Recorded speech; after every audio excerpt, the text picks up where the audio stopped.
আমাদের কন্টেন্ট ক্রিয়েশনের একদম শুরুর দিকে বেশিরভাগ মানুষই দেখা যায় ল্যাভেলিয়ার মাইক্রোফোন ব্যবহার করি ঠিক এরকম।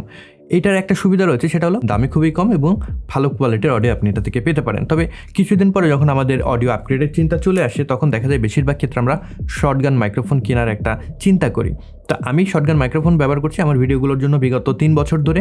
আজকের ভিডিওতে এই 3 বছরে আমি যে ভুলগুলো করেছি, যে এক্সপিরিয়েন্স গ্যাদার করেছি শর্টগান মাইক্রোফোনের উপরে, সেগুলোই শেয়ার করব। তো আপনি যদি শর্টগান মাইক্রোফোন কিনতে চান, এরকম কেউ হয়ে থাকেন, আশা করি আজকের ভিডিওটি আপনার জন্য হেল্পফুল হবে।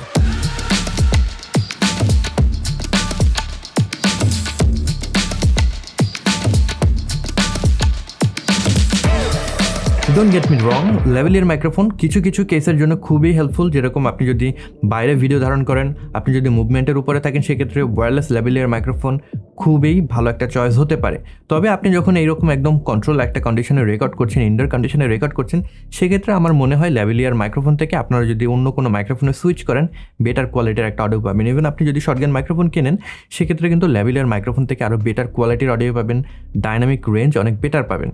তো শর্টগান মাইক্রোফোন আমরা যখন কিনে নিয়ে আসছি বাসায়, প্রথম যে ভুলটা করি সেটা হলো আমরা চিন্তা করলাম ভালো কোয়ালিটির একটা অডিও পাবো, কিন্তু বাসায় নিয়ে এসে রেকর্ড করলাম, দেখলাম আমার যে ল্যাভেলিয়ার মাইক্রোফোন সেটার থেকেও খুব খারাপ কোয়ালিটির একটা অডিও পাচ্ছি। কারণটা কি? কারণটা হলো আমরা অনেকেই একটা মিসকনসেপশন নিয়ে আছি, সেটা হলো শর্টগান মাইক্রোফোন কিনেছি, এটা যেহেতু শর্টগান মাইক্রোফোন অনেক দূরের অডিও ক্যাপচার করবে, আমি দূরে রাখলাম 5 ফিট কিংবা 10 ফিট, ইট ডাজন্ট ম্যাটার, এটা আমার ভয়েসকে ক্লিয়ারলি ক্যাপচার করবে। কিন্তু জিনিসটা একদমই সেরকম না। আপনি যে মাইক্রোফোনেই কেনেন, যত দাম দিয়েই কেনেন, মাইক্রোফোনের যত কাছে থাকবেন তত বেটার কোয়ালিটির অডিও পাবেন। তো এটা হলো রোড ভিডিও মাইক NTG, এটা ক্যামেরা অন টপ একটা শর্টগান মাইক্রোফোন। আমি যদি আমার ক্যামেরার উপরে রাখি, সেক্ষেত্রে এরকম একটা অডিও আমরা পাবো।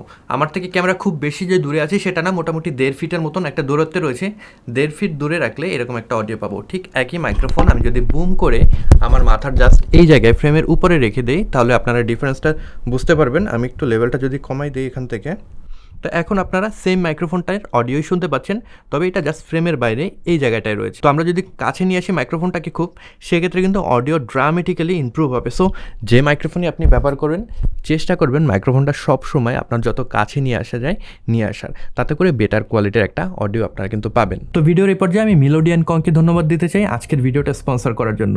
আপনারা যদি এই ভিডিওতে দেখানো যে কোনো মাইক্রোফোন কিনতে চান, যেটা হলো রোড ভিডিও মাইক NTG, কিংবা এখন যেটা আমি ব্যবহার করছি এটা হলো AKG P170, যে কোনো ধরনের মাইক্রোফোন যদি আপনারা কিনতে চান, তাদের সাথে যোগাযোগ করতে পারেন, সেখান থেকে আপনারা কিনে ফেলতে পারেন। আমি ডেসক্রিপশন বক্সে তাদের ফেসবুক পেজ, ওয়েবসাইট এবং তাদের ফিজিক্যাল শপের অ্যাড্রেস দিয়ে রাখবো, তাদের সাথে যোগাযোগ করে কিনে ফেলতে পারেন। তো যেটা বলছিলাম সেটা হলো মাইক্রোফোনটাকে কাছে নিয়ে আসবে।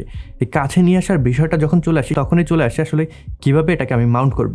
মাউন্ট করার জন্য আপনার প্রপার একটা মাইক্রোফোন স্ট্যান্ড দরকার হবে কিংবা বুম স্ট্যান্ড দরকার হবে। সেখানে আপনি মাইক্রোফোনটাকে কানেক্ট করে দেবেন এবং আপনার ফেস থেকে একটু সামনের দিকে রাখবেন। আমরা যদি ডিরেক্টলি উপর দিকে রাখি কিংবা সাইড থেকে দিই, বেটার কোয়ালিটির অডিও পাবো না।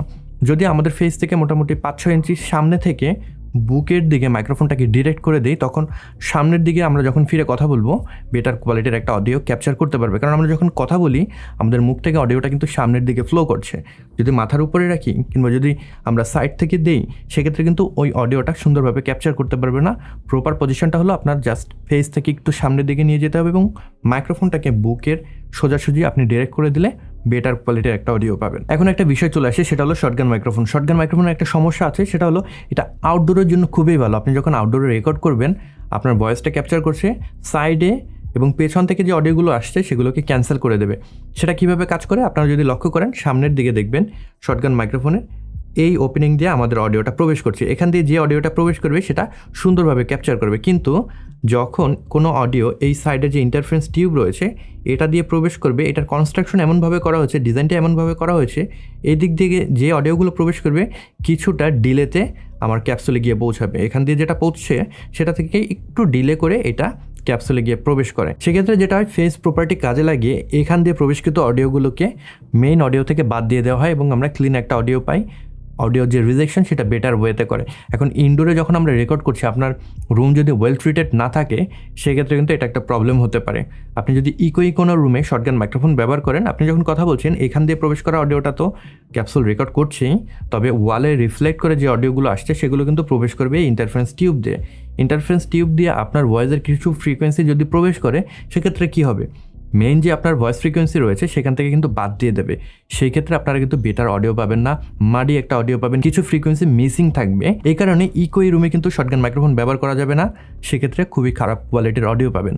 শর্টগান মাইক্রোফোন যদি ব্যবহার করতে চান ইনডোরে, অবশ্যই সেই রুমটাকে আপনার ওয়েল ট্রিটেড করে নিতে হবে, অ্যাকোস্টিক ট্রিটমেন্ট করে নিতে হবে, সেক্ষেত্রেই ভালো কোয়ালিটির অডিও পাবেন।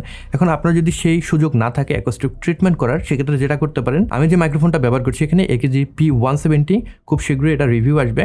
তো এটা হলো স্মল ডায়াফ্রাম কন্ডেন্সার একটা মাইক্রোফোন। বেসিক্যালি এটা একটা ইনস্ট্রুমেন্ট মাইক্রোফোন, তবে এটা আমি ভয়েস ওভারের জন্য ব্যবহার করছি।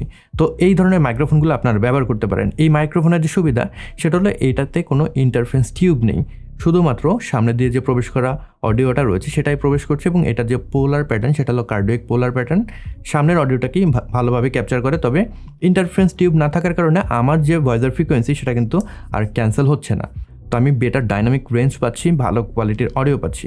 যদি মোটামুটি ইকো থেকে থাকে আপনার রুমের, শর্টগান মাইক্রোফোন না কিনে আপনারা স্মল ডায়াফ্রাম কন্ডেন্সার মাইক্রোফোন কিনতে পারেন। তো এরপরে যে বিষয়টা চলে আসে সেটা হলো অ্যাকোস্টিক ট্রিটমেন্ট। আপনি যে মাইক্রোফোনই ব্যবহার করেন, shotgun, lavalier, small diaphragm condenser microphone, large diaphragm condenser microphone, যেটাই ব্যবহার করেন, অডিও ভালো কোয়ালিটির ক্যাপচার করার জন্য অবশ্যই আপনার রুমটাকে অ্যাকোস্টিক ট্রিটমেন্ট করতে হবে, না হলে কিন্তু ভালো অডিও পাবেন না। একটা কথা আছে, সেটা হলো আপনার কাছে 1 লাখ টাকা যদি থেকে থাকে অডিওর জন্য, সেক্ষেত্রে 50,000 টাকা আপনার খরচ করতে হবে অ্যাকোস্টিক ট্রিটমেন্ট করার জন্য কিংবা আপনার এনভায়রনমেন্টটা ঠিকঠাক করার জন্য, অডিও রেকর্ডের জন্য।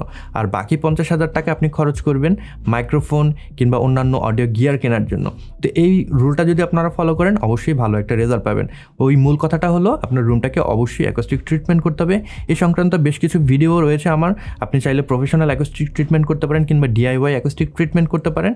সেগুলো যদি করে নেন বেটার কোয়ালিটির একটা অডিও পাচ্ছেন। অডিও যখন রেকর্ড করছি ডিরেক্টলি ক্যামেরায় রেকর্ড করলে কখনোই আমরা বেটার কোয়ালিটির অডিও পাবো না, কারণ ক্যামেরা ম্যানুফ্যাকচাররা ক্যামেরা যখন তৈরি করে তখন কিন্তু তারা অডিও রেকর্ডিংয়ের উপরে অত বেশি জোর দেয় না। যে প্রিয়ামটা দিয়ে দেয় সেটা কিন্তু অত ভালো কোয়ালিটির থাকে না। ইভেন অনেক দামি দামি ক্যামেরার কিন্তু প্রিয়াম খুব বেশি ভালো কোয়ালিটির না।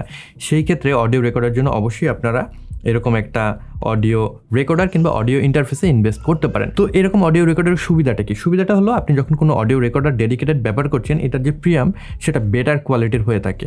প্রিয়াম বেটার কোয়ালিটির হওয়ার কারণে আপনি যে মাইক্রোফোন ব্যবহার করছেন সেটা থেকে নয়েজ কম জেনারেট হবে, বেটার কোয়ালিটির অডিও রেকর্ড করতে পারবেন এবং আপনারা লেস কম্প্রেসড অডিও রেকর্ড করতে পারবেন, ওয়াভ ফরম্যাটে অডিও রেকর্ড করতে পারবেন। এটাও কিন্তু খুব ক্রুশিয়াল একটা বিষয়। যখন ক্যামেরার সাথে আমরা ডিরেক্টলি অডিওটা রেকর্ড করছি সেটা কিন্তু আমাদের ভিডিও ফাইলের সাথে বেকড হয়ে যায়, কম্প্রেসড ফরম্যাটে অডিওটা রেকর্ড হয়। অ্যাগেন আপনি যখন রেকর্ড করেন সেটাকে কিন্তু এডিট করেন ভিডিওটা, রাইট? তো এডিট করার সময় আপনার এডিটরে কিন্তু অ্যাগেন আপনারা সেই অডিওটাকে ম্যানিপুলেট করেন, সেখান থেকে এক্সপোর্ট করছেন ভিডিওটা এডিট শেষে, তখন কিন্তু অ্যাগেন আরেকবার কম্প্রেশনের মাঝ দিয়ে আপনার অডিওটা যায়। যখন ইউটিউবে আপলোড করেন বা ফেসবুকে আপলোড করেন, তারাও কিন্তু তাদের নিজস্ব যে অ্যালগোরিদম রয়েছে সেটা ব্যবহার করে অডিওটাকে কম্প্রেস করে, ভিডিওটাকে কম্প্রেস করে, অ্যাগেন কিন্তু কম্প্রেশনের শিকার হচ্ছে। সো আপনারা যখন ডেডিকেটেড রেকর্ডারে কম্প্রেস ফ্রি অডিও রেকর্ড করছেন, সেক্ষেত্রে কিন্তু আপনি কম্পিউটারে এডিট করছেন, তখন কিন্তু অডিওটা কম্প্রেস থাকছে না। শুধুমাত্র এক্সপোর্ট করার সময় একবার কম্প্রেস হচ্ছে, ইউটিউবে আপলোড করার সময় আরেকবার কম্প্রেস হচ্ছে। তো একবার কম্প্রেশনটাকে কিন্তু আপনি বাইপাস করতে পারছেন, সেক্ষেত্রে কিন্তু একটু ভালো কোয়ালিটির অডিও আপনারা পাবেন। ওয়াভ ফরম্যাটে যখন আপনি রেকর্ড করছেন অডিওটাকে, সেটাকে কিন্তু আপনি বেটার ওয়েতে এডিটিংয়ের সময় ম্যানিপুলেট করতে পারবেন, নয়েজ রিডাকশন বলেন কিংবা কম্প্রেশন বলেন, বেটার ওয়েতে করতে পারবেন। ডিরেক্টলি ভিডিওর যে অডিও সেটাকে যখন ম্যানিপুলেট করতে যাবেন বা এডিট করতে যাবেন, অত বেশি সুবিধা আপনারা পাবেন না, তখন কিন্তু অডিওটা ডিস্টর্ট হয়ে যাবে, ডিস্টরশন চলে আসবে, ভালো লাগবে না শুনতে। এই কারণে ডেডিকেটেড অডিও রেকর্ডার ব্যবহার করা উচিত। এবং লাস্টলি যে বিষয়টা বলবো সেটা হলো আপনারা যখন রেকর্ড করছেন তখন আপনাদের যে অডিও লেভেল রয়েছে সেই লেভেলটাকে কিন্তু অবশ্যই মনিটর করতে হবে। তো এটা কেন মনিটর করতে হবে? এটা হলো অনেকটা আমাদের ভিডিওর মতো। আমরা যখন কোনো ভিডিও রেকর্ড করছি, সাপোজ আমি যদি আপনাদেরকে দেখাই, এখানে যে ভিডিওটা রেকর্ড করছি আমি যদি ওভার এক্সপোজ করে এখন এই ভিডিওটা রেকর্ড হচ্ছে, এটাকে আমি কিন্তু এডিটে ফিক্স করতে পারবো না। আবার যদি আমি আন্ডার এক্সপোজ করি সেক্ষেত্রেও কিন্তু আমরা ভিডিওটাকে ফিক্স করতে পারবো না, প্রপার একটা এক্সপোজার সেট করে নিতে হবে। ঠিক সেরকমইভাবে আমরা যখন অডিও রেকর্ড করছি প্রপার একটা লেভেল আমাদের সেট করে নিতে হবে। আমাদের লেভেল যদি খুব বেশি হয়ে থাকে সেক্ষেত্রে অডিওটা এরকম শোনাবে, যেটা এডিটে আমরা ঠিক করতে পারবো না। এগেন আমরা যদি লেভেল অনেক কম করে ফেলি সেক্ষেত্রেও কিন্তু অডিওটা এরকম শোনাবে, এটাও কিন্তু এডিটে আমরা ফিক্স করতে পারবো না। সো প্রপার একটা লেভেল যদি আমরা সেট করে রাখি সেক্ষেত্রে অডিওটাকে আমরা বেটার ওয়েতে এডিট করতে পারবো, বেটার একটা রেজাল্ট পাবো, নয়েজ কম থাকবে। তো এই ছিল টুকিটাকি বিষয়। আপনি যদি শর্টগান মাইক্রোফোন কিনতে চান, এই বিষয়গুলো যদি একটু চিন্তা ভাবনা করেন, এই বিষয়গুলো যদি একটু টেক কেয়ার করেন, আশা করি আপনিও ভালো কোয়ালিটির অডিও পাবেন। তো এই ছিল আজকের ভিডিও। আশা করি ভিডিওটি আপনাদের ভালো লেগেছে। যদি ভালো লেগে থাকে সেক্ষেত্রে অবশ্যই একটা লাইক দিয়ে যাবেন ভিডিওটিতে এবং আপনার বন্ধুদের সাথে শেয়ার করতে পারেন, তাহলে কিন্তু এই বিষয়গুলো তারাও জেনে যাবে। আর আপনার যদি film making, audio, video, lighting ইত্যাদি বিষয়ে আগ্রহ থাকে সেক্ষেত্রে এই চ্যানেলটা সাবস্ক্রাইব করে রাখতে পারেন, তাহলে এরকম ভিডিও খুব সহজেই আপনি পেয়ে যাবেন। সবাই ভালো থাকবেন, সুস্থ থাকবেন। পরবর্তী ভিডিওতে নতুন কোনো বিষয় নিয়ে আবার দেখা হচ্ছে। সে পর্যন্ত গুড বাই।